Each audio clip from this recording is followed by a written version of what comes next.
Today, prepare for a fascinating journey through the life of Debi Diamond, a name many might first associate with a, well, groundbreaking career in adult entertainment. Absolutely. But a career that took a truly unexpected and significant turn into the world of healthcare advocacy. Yeah, it's quite a story. It really is. More layers than you might imagine. For sure. And for this deep dive, we've gathered a really diverse collection of sources. Oh, Everything from, online discussion board snippets, some revealing interviews, YouTube transcripts, Right. IMDb pages in several languages, even resources like Boobpedia, PV Guide, Wikipedia, a Polish film database, Wow.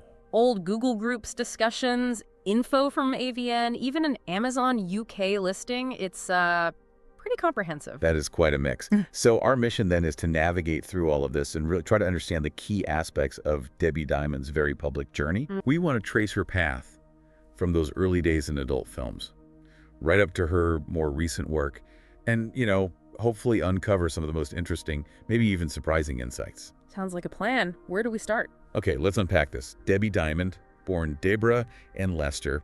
That was May 1st, 1965, in California's San Fernando Valley. Okay, the Valley. And interestingly, even before adult films, she had some experience in mainstream Hollywood. Yeah, that's right. Yeah. Our sources indicate she had, small roles in popular TV shows back then. The Dukes and Hazzard, Oh, wow. The Fall Guy, Knight Rider, that kind of thing. Huh.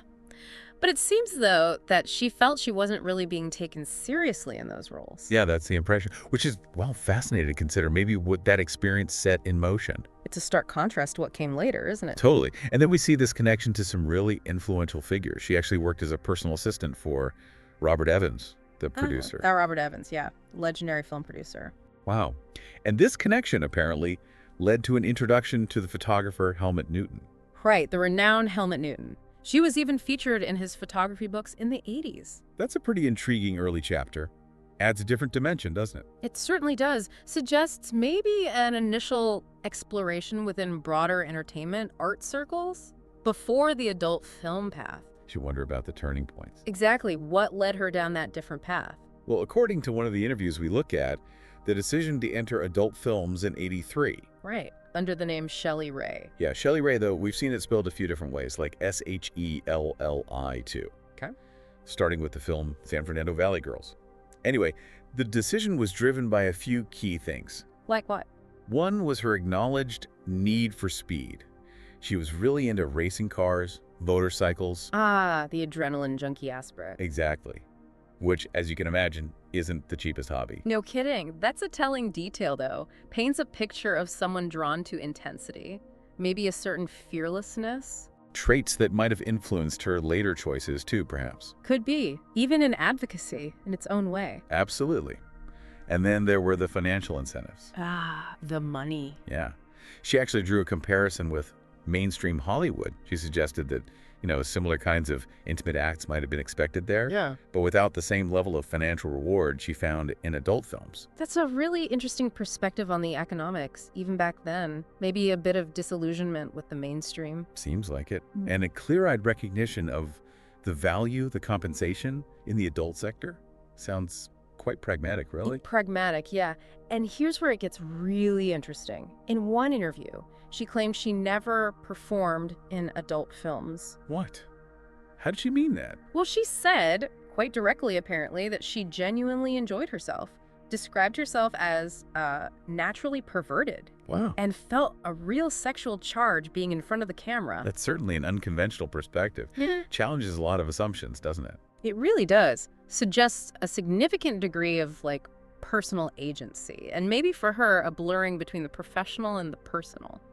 Makes you think about the range of experiences within that industry. For sure. So, moving into her career proper, 80s and 90s, it's clear she wasn't just passing through. She became prominent very quickly. Yeah, a big name. One source even calls her a gonzo performer. Right. Which basically means she was willing to do a really wide, often explicit range of sex acts on camera. Including things like anal, ass-to-mouth, double penetration, stuff that wasn't maybe as mainstream even within porn back then. Exactly.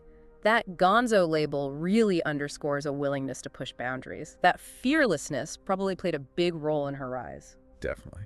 And by the early 90s, she was, widely seen as being at the peak of her career, reportedly working almost constantly. Nonstop. And the industry recognition, it's undeniable. Loads of awards. Yeah, multiple AVN awards. The big one was Female Performer of the Year in 1994. Huge award. And she got several for specific scenes too, right?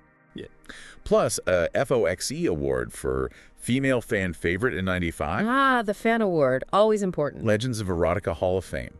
Multiple XRCO awards, including their Female Performer of the Year in 94 as well. Wow, both AVN and XRCO Performer of the Year in 94. That's massive. And induction into both their halls of fame eventually, too. It's quite the collection. It really solidifies her position as a major figure in that era, speaks volumes about her impact, truly legendary status within the field. Her signature movie is often cited as Performer of the Year from 93. Mm-hmm. Makes sense, given the awards the next year. Right. We also saw titles like Diamond for Sale, Uncut Diamond, The Whole Diamond, Hang on a name, yeah. the Gangbang Girl series, parts 3 and 4 specifically mentioned, Okay. and even a Debbie Does Dallas 20th Anniversary Edition, also called again.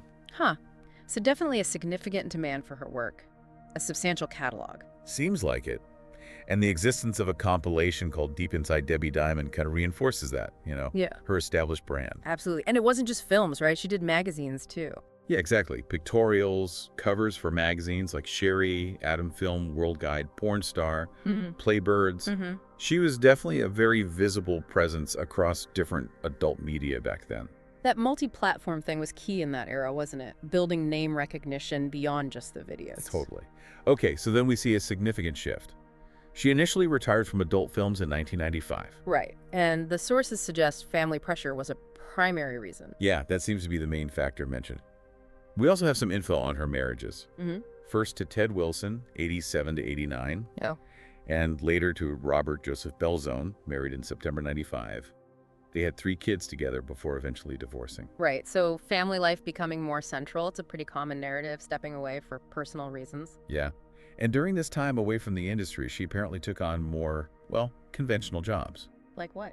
Working as a legal secretary and also as a beverage waitress in Las Vegas. Wow. Quite the transition after being such a high-profile name in, that industry. It really is. Highlights adaptability, maybe a desire for some normalcy after being so intensely public. Makes you wonder about the challenges of that kind of shift. But the story doesn't end there. She resurfaced in 2007. On MySpace, of all places? Right, and even mentioned she'd had breast augmentation surgery. Okay. Then she publicly considered returning to performing. Made an appearance at the 2008 AEE convention, the Adult Entertainment Expo. Ah, testing the waters, signaling she was back or thinking about it. That MySpace thing really speaks to the changing media landscape, too, connecting directly with fans. Good point. And yeah, she officially made her return to adult films in early 2009. So she went through with it. Not only that, but in 2010, she actually formed her own production company, Debi Diamond Films. Oh, interesting. Taking control, what kind of stuff? The focus was specifically on femdom content, female dominance. Ah, okay. So a specific niche suggests maybe a desire for more creative control this time around, catering to a defined audience. Seems likely. So some entrepreneurial spirit, too. Definitely. But this second chapter wasn't that long, was it? No, relatively short-lived. Yeah. By 2011, she had reportedly retired from acting again, Okay. and apparently made a move to Hawaii, where she took up motorcycle racing again. See, that need for speed really seems to be a constant thread. It really does. Her return and second retirement. It highlights that complex relationship performers can have with the industry, I guess. Yeah. The pull is there, but other things call too. Yeah, that pursuit of thrills and passions outside adult entertainment clearly continued. Okay, now, this is where the narrative takes that truly unexpected, fascinating turn. The healthcare advocacy part. Exactly.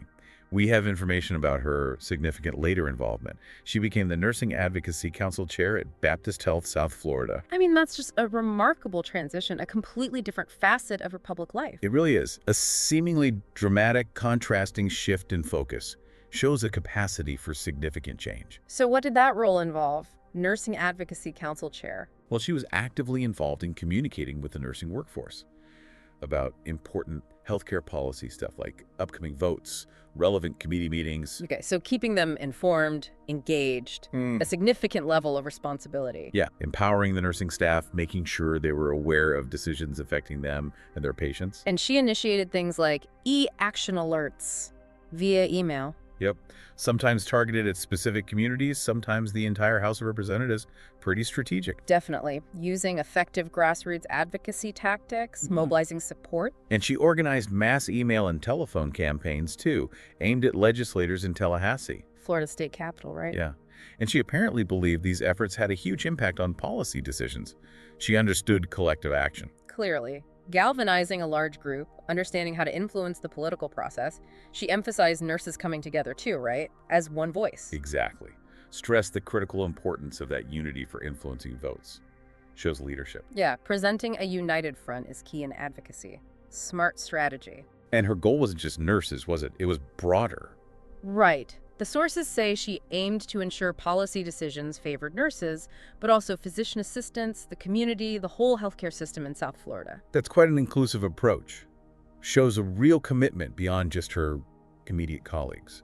A sense of civic responsibility. And she was working alongside experienced people too, like Barbara Lumpkin, a government relations consultant there.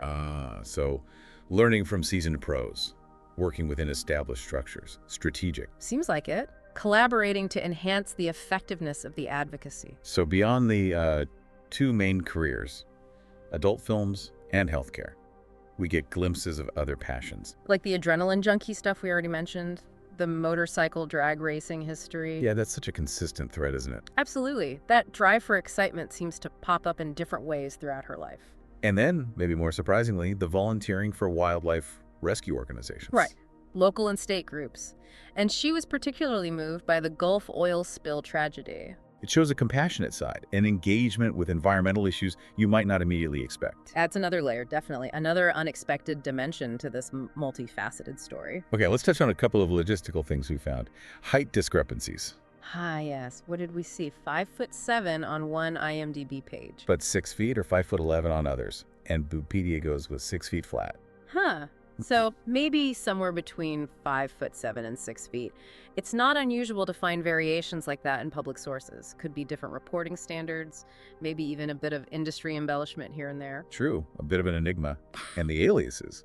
Wow, so many. Shelley Ray, Deborah Diamond, Debbie Diamond, Shelley Ray, Debbie Diamond. Debbie Diamond, Debbie Hansen, Debbie Lester, Caviar. Shelley Ray again, Josie Emerson, Deborah Ann Diamond, Miss DD. It's an extensive list. Very common in the adult industry, though, for professional reasons, privacy, maybe just preference changing over time. Makes sense. We also found that weird bit from a 1998 Google Groups discussion. The death rumor. Yeah. People discussing a rumor she died in a car crash near San Francisco. Which was totally unfounded, obviously, since she continued her career for years after that. Right, but it shows the intense public interest and how misinformation could spread back then, pre-social media dominance. Definitely. What else? Vegetarianism. Oh, yeah. Became a vegetarian due to concerns about animal welfare. Which ties into the wildlife rescue volunteering, doesn't it? It does.